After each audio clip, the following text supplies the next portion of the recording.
10 beauty tips you must know. Tip number 1. You can make any creamy lipstick look matte with loose powder and a tissue. Tip number 2. After you finish painting your nails, submerge your hands in ice water to help them dry faster. Tip number 3. Store makeup wipes upside down with the opening facing down to keep them from drying out. Tip number 4.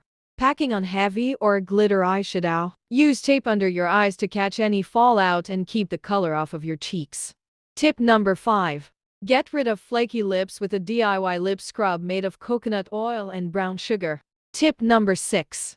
Hold a business card, spoon or tissue behind your eyelashes when applying mascara to prevent the product from getting on your eyelids. Tip number 7. Get a dewy glow by mixing your moisturizer with your foundation. Tip number 8. Wet your eyeshadow brush with a setting spray before applying shadow to enhance the pigment and staying power of the product.